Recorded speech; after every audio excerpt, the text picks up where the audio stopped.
couple of weeks ago too, shifting gears, going back to the book of Genesis. If you look at your handout, we're actually on the very first study in this series. Now, the study starts with Joseph. It doesn't start with Adam.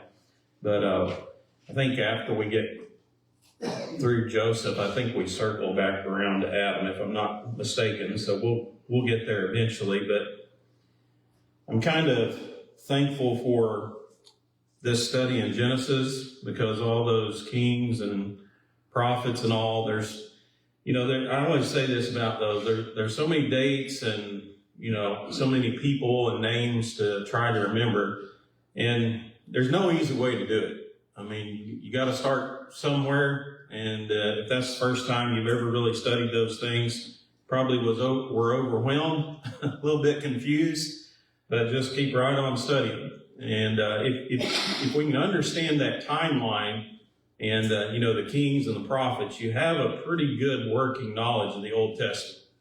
And if you can kind of put those things into order and kind of understand their place, sure makes the Old Testament make a whole lot more sense as an overall picture.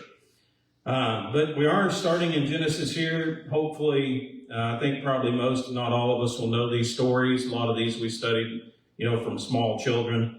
But tonight we're going to talk about Joseph and, of course, his coat that he received from his father, and then we'll talk about some of the dreams that he had as time permits. Question number one, think about it. Question, though, on your handout here. What do you think is the most powerful human emotion? There's a lot of powerful emotions, aren't there? But what would you say is the most powerful? Love. Love? Okay. I don't think I'd necessarily disagree with that. Anybody have another opinion? Anger is pretty powerful. Anger is a pretty powerful one too. Those were the first two that I really thought about, that I'd probably put at the top of my list. Anybody else have something different or a different opinion? I think those two are pretty more powerful, but fear is also powerful. Fear is, isn't it? Yeah, that's a good one too. That's a pretty powerful motivator, in a lot of different ways. Here's what the Bible says, though, in Proverbs chapter 27 and verse 4. It says, "Wrath is cruel, and anger is a torrent, but who is able to stand before jealousy?" So you think about these proverbs, these wise sayings. Jealousy was, to Solomon, was one of the most powerful emotions that a person can experience. And why do you think jealousy is so powerful? Anger passes, that's out pretty quickly. Jealousy just can linger on forever. Yeah. I think jealousy is probably the most destructive because we're talking about, the Bible describes it. Envy is another word that's used there. I talked a little bit about it Sunday morning in our sermon, but it's really extreme jealousy. And, I'm thinking back to Acts chapter 5 there, that envy that the Sanhedrin had toward the apostles in the early church. But they were going to kill him, weren't they? Because of envy. Why did they kill Jesus? Envy. You think about the story of Joseph. Why did all these things happen to him? Envy, wasn't it? It's a pretty powerful emotion, and it's a pretty dangerous emotion that we can experience as human beings. Cain and Abel. Yep. Yeah. I mean, there's all kinds of stories throughout the Bible that illustrate it. But that's what we're going to be talking about tonight and thinking about. And again, all these stories kind of relate back to the emotions that the brothers of Joseph felt and had toward him. Now, the first section we're going to look at here, it actually doesn't have to do with Joseph's code or his dreams, but I thought this might be interesting from a historical perspective. And this is one of those things that, again, it's kind of like those kings and prophets. If you kind of have a understanding of the basic background of Israel and the tribes, there's a lot of stories that come into play that make a lot more sense to me. So what we want to kind of talk about, and it's not, one that's real deep or anything, but a lot of us will probably just be a reminder here, But the sons of Jacob, and how many sons did Jacob have? 12 sons, right? By how many different women? 4 different women. And so let's talk a little bit and you know, who had which son and, you know, how that applies, and maybe even you'll see it in the story of Joseph a little bit here as we go on. But Leah was one of Jacob's wife. We probably know her. She was the first of Jacob's wife. And how many sons did Jacob and Leah have together in total? 6. 6 total, right? And what were their names? Reuben, Simeon, Levi, Judah. I can say that one. Zebulon. Yeah, that's how I am too. Issachar and Zebulon, right?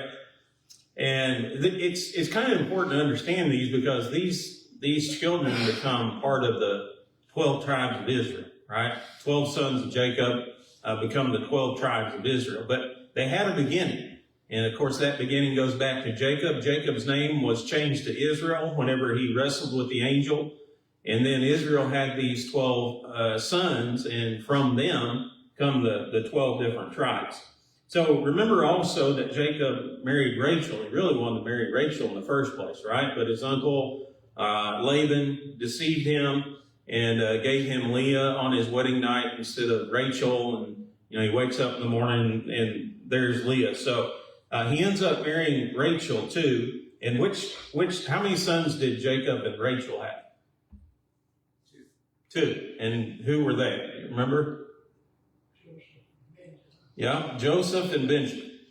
So those were the 2 sons that came from the union between Jacob and Rachel. Now, you also read about here in chapter 35, some of these verses I put down here on your handout. You also read about 2 other women who Jacob had children with, or specifically who had sons or males with. And one of them's name was Bilhah. Now, who was Bilhah?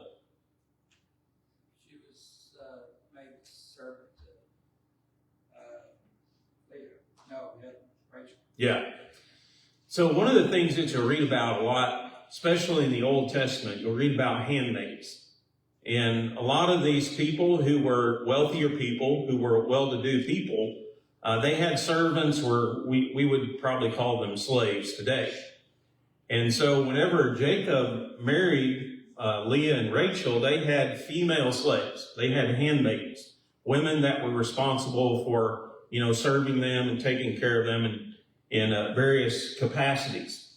And what's interesting is when you go back through the Old Testament, a lot of times what happened is if a man married a woman and she was not able to have children, then she would give her handmaiden to him, and that they would have children, and then it was considered to be that woman's child, because this handmaiden was her slave or her servant.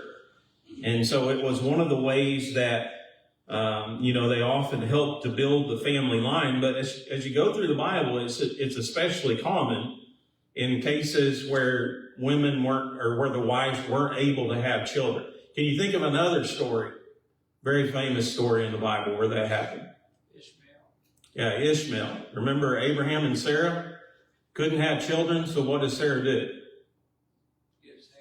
Gives Hagar, her handmaiden, her woman slave, to Abraham, and they had a child, Ishmael, through them.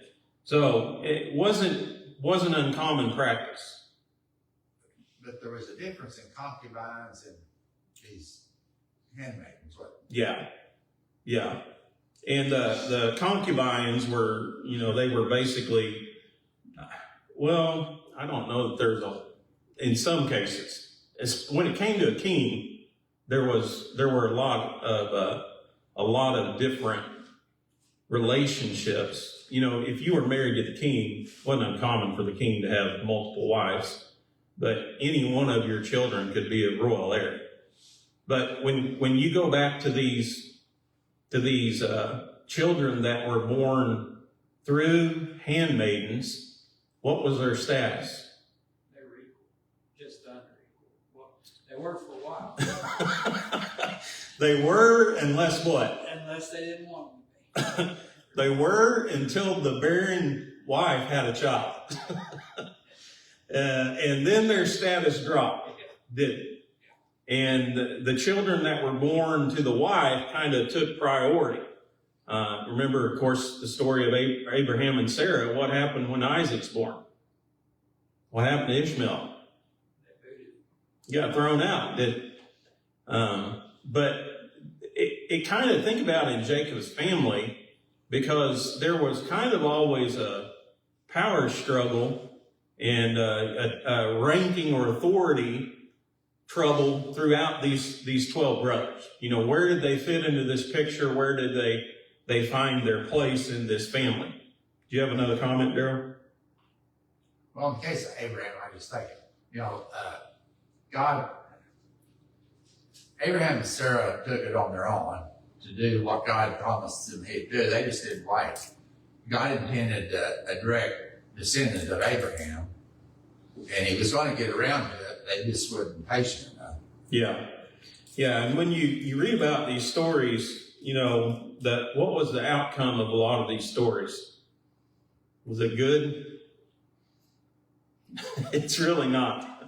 There was a lot of jealousy. There was a lot of animosity that existed between, the children, between the spouses, things like that. Just wasn't a good situation at all. And so that's kind of the atmosphere, though, that you're looking at here. And why do you think Rachel gave Jacob Bilhah as his wife? Couldn't have children, could she? And so she said, I'm going to bear you children through my handmaiden. Take my handmaiden and have children with her, and we'll add them to our family line or lineage. Evidently, along that period of time, too, Leah stopped having children. And so what does she do? Same thing. Yeah. Question number 5 here. She gives her handmaiden, Zilpah, to Jacob. And how many children did they have? 2.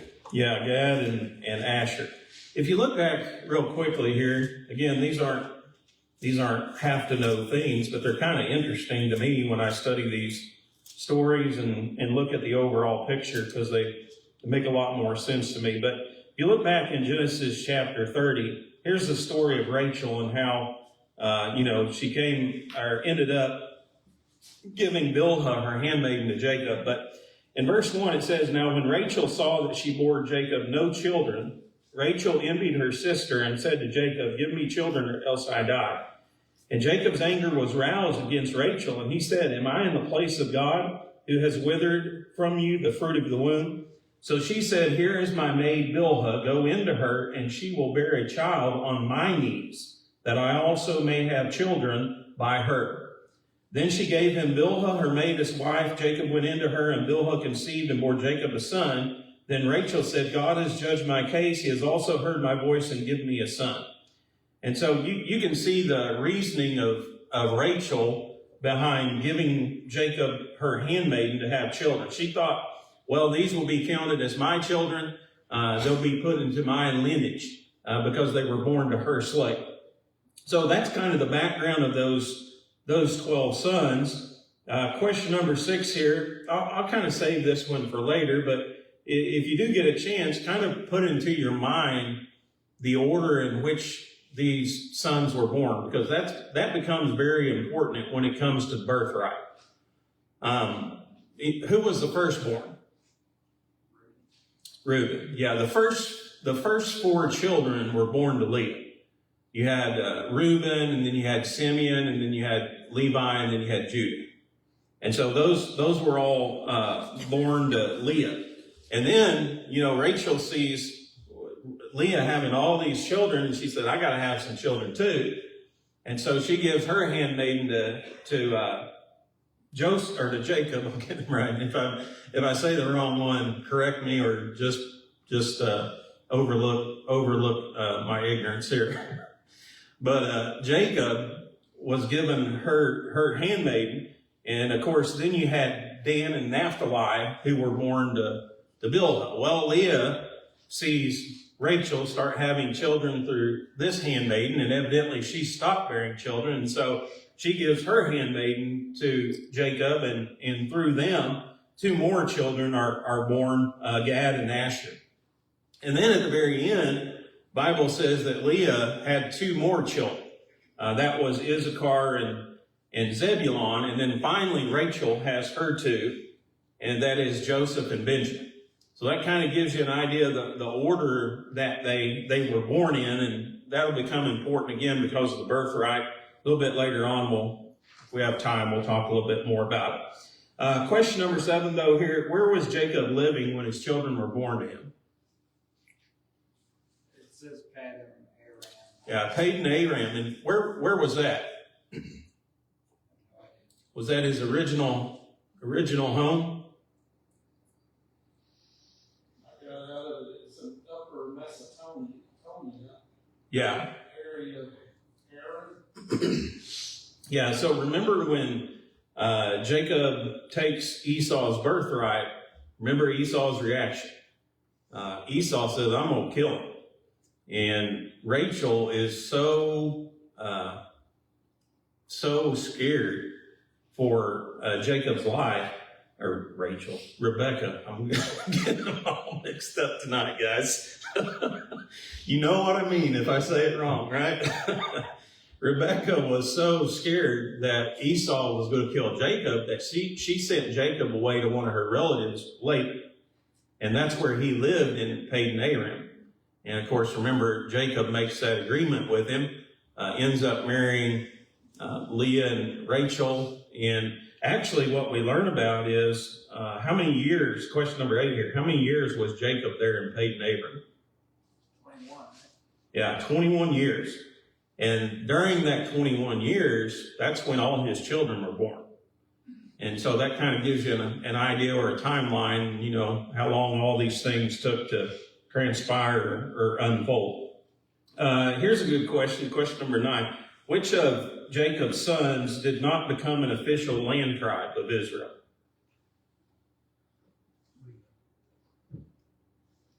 Joseph, wasn't it? Because it's Manasseh and Ephraim, his 2 kids, right? Well, that would be true. Yeah. Joseph. Levi, because they were the priests, but Yeah, that would be true, considering Joseph. We'll talk just a little bit, maybe a little bit when we talk about the birthrights, we go on here. But, yeah, Joseph was not an official tribe. But the one that I was thinking about, I should have worded it a little bit differently, shouldn't I? The one that I was thinking about was Levi. And even though Levi was one of the sons of Jacob, why did he not receive any land whenever Israel got the promised land?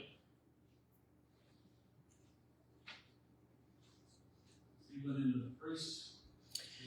Yeah, their inheritance was God himself, right? Their job was, remember, it was to take care of the temple. It was to teach the law to the people. It was to help men worship God, help people sacrifice to God.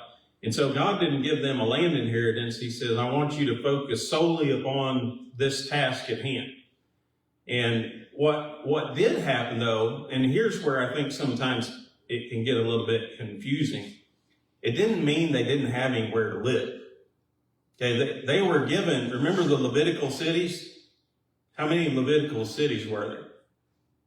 This is getting deep in history, isn't it? Okay. Seven's guess. Wrong. Seven. Well, there were so many cities of refuge, but there's way more Levitical cities. Yeah. I don't remember what. Yeah, there were, if you go over Numbers chapter 35,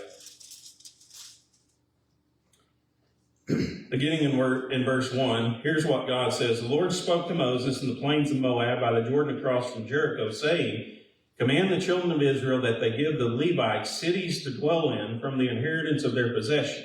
And you shall also give the Levites common land around the cities. They shall have the cities to dwell in, and their common land shall be for their cattle, for their herds, and for all their animals. The common land of the cities which you will give the Levites shall extend from the wall of the city outward 1,000 cubits all the way around. You shall measure outside the city on the east side 2,000 cubits, south side 2,000, west side 2,000, north to south 1,000. The city shall be in the middle. This shall belong to them as common land for the cities. Now among the cities which you will give to the Levites, you shall appoint 6 cities of refuge, that a manslayer may flee thither. And to these you shall add 42 cities. So all the cities you will give to the Levites shall be 48. These you shall give them with their common land. So there were 48 cities that were given to the Levites, and they did possess some land, but not very much. They basically would have had enough land, to kind of graze maybe one cow. They would need a cow for milk or for butter or, goat or whatever, pig. Not a pig, wouldn't want a pig, but you get my drift, right? They had just enough that whatever was necessary for survival, they could put their animal out there and it could survive. But they literally had 48 cities that were given to them.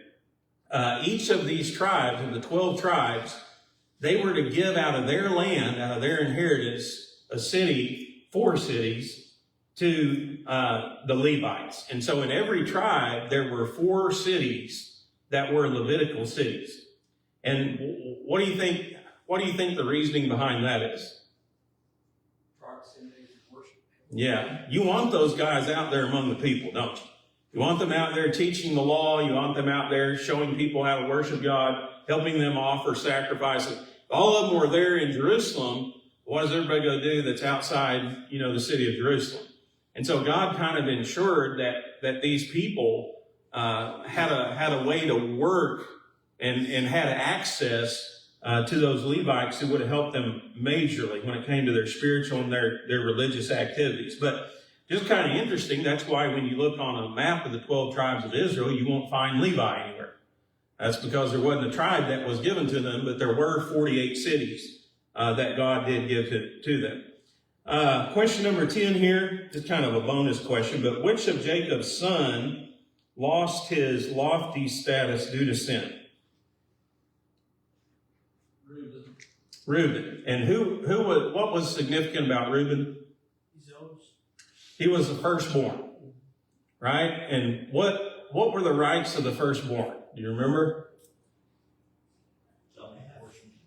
Double portion or inheritance. Now, usually that right was reserved for the firstborn son. That would have been Reuben. However, Reuben committed sin. He ends up sleeping with one of his father's concubines. Oh, I think it was Rachel's handmaiden, Bilhah, wasn't it? And, you ask yourself, why would he do that?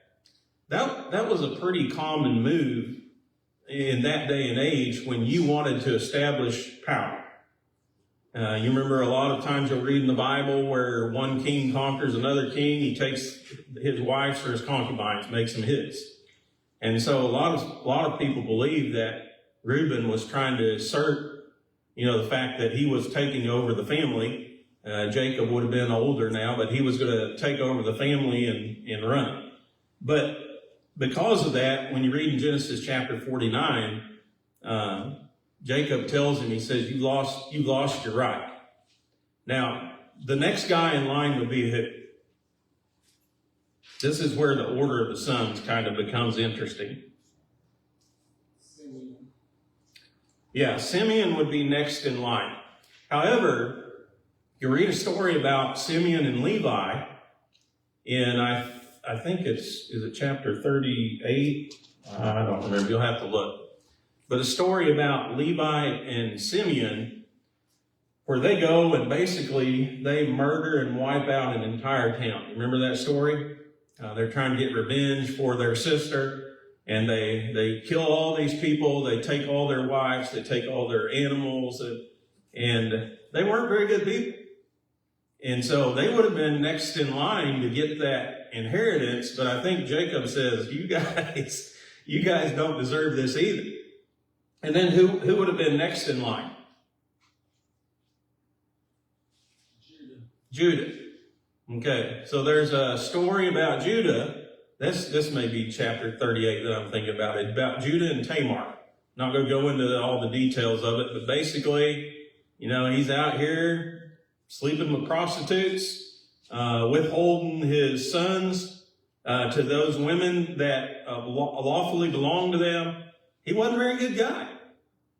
And so he's not getting the birthright either. Now, the next thing that you come to is the next four guys in line are children of handmaidens. And so I think intentionally Jacob says, I can't give a firstborn right, double portion of the inheritance to one of the sons of a handmaid. So you go through those four, you get down to, some of Leah's son. Basically, here's the thing that I'm trying to kind of get an idea about. What were these sons like? They were not very good people. They were not. And about the only trustworthy person that you read about is who? Joseph. And what happens in the end is Joseph gets the birthright, and because of that, he gets two tribes in Israel, right? And so they don't bear his name, but they bear the names of his sons. Who were his two sons? Ephraim and Manasseh. And so he got two tribes in Israel. Levi got none, so you drop down to 11. Then Joseph ends up getting two, so you go back up to 12. Was there bad stuff about Benjamin? I can't remember bad stuff. I don't know of anything, but he would be probably the last choice, I would think, because he was indeed the youngest of all those guys. He wasn't even born whenever they sold Joseph off, right? Yeah, he would have been born because he was born right after they leave Padan Aram. Okay. Yeah, so he wouldn't have been very old. He'd been little. Yeah. Because Yeah, Joseph's like 17 when he gets sold into slavery. Then, he's probably at the oldest a teenager of some kind. Gotcha. Yeah. But, again, you kind of think about how all these things worked out, and you start looking at these tribes saying, well, where did this guy go? Or, where did these two people, Manasseh and Ephraim, come from? Well, it all fits together. There's an entire story behind all these things, and ends up Joseph gets the firstborn right and the double inheritance. So that's all. All those guys' actions is part of the reason probably God picked Joseph. yeah, To lead him out, right? yeah, and again, you read about some of these stories in the Old Testament. I mean, people were people, and you think, well, all these people that we read about were good all the time. No, not necessarily. No. How much older do you think Reuben was than Joseph? Oh, that's a good question. So he would have served, let's see here. He would have served 7 years before he got Leah. They would have had a child together, right? Pretty quick. I would imagine. Yeah. So, I mean, I don't know exactly when Joseph was born. I just know he's born second to last. So you got that 21-year period you were talking about there, and you're 8 years in before the first child is born. Those guys were a lot older. Yeah, they could have been at least 10 years older. So.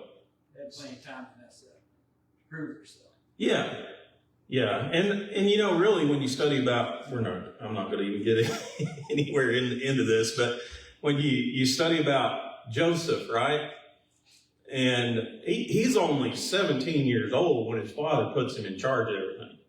So what does that tell you about all the other sons?